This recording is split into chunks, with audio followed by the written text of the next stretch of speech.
What's up, guys? I'm getting into the nuts and bolts of a book of business. So you are a sales rep, you are a sales leader, and you have all of these opportunities that are out in the world, all of these proposals that are in customers' hands, but you blanked last week, right?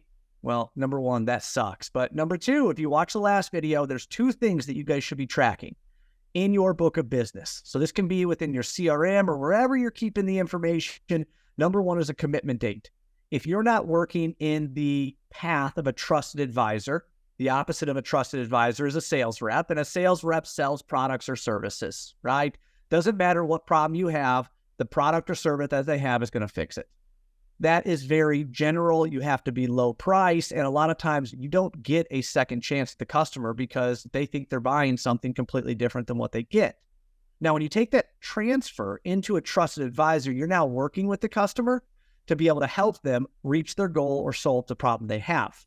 So you have all of these opportunities out here, right? You have all your proposals, which number one, from a sales leadership side, that's scary because once you deliver your proposal to someone, now the power is in the customer's hands, guys.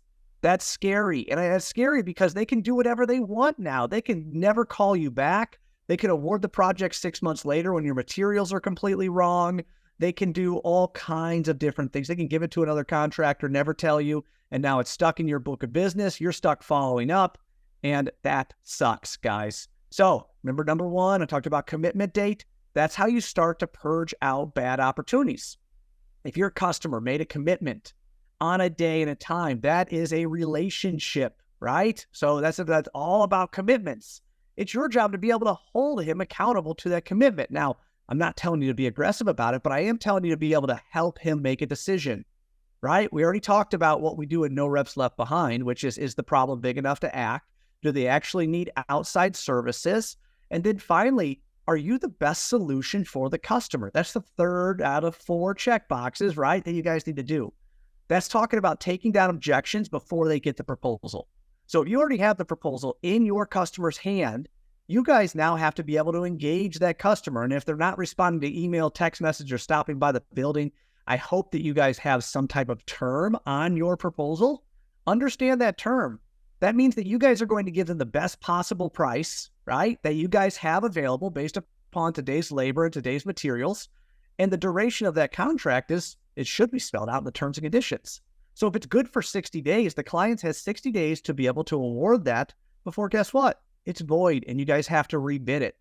Now, there's a million different instances where you guys award proposals or contracts that are past that date. That's a decision that you can make as a contractor, right? That's a decision that you can make as a sales rep, assuming that you've talked to your sales manager or your operational team that it's still good. But use that for your advantage. That commitment date is something that's going to allow you guys to be able to work in line, right? Complete alignment with your customer based upon the commitment date that they gave you. This is what a trusted advisor does, guys. He doesn't sell products or services. He helps his customer make a decision because we know the problem is big enough to act. We know they need outside services, and we've already defined why we are the best contractor to be able to produce, ultimately, the solution that he needs. So aligning that all together and using that commitment date is going to allow you to be able to take that step further, close more deals, and at the end of the day, not have a bunch of proposals sitting out that have zero action on them. That's not good, guys.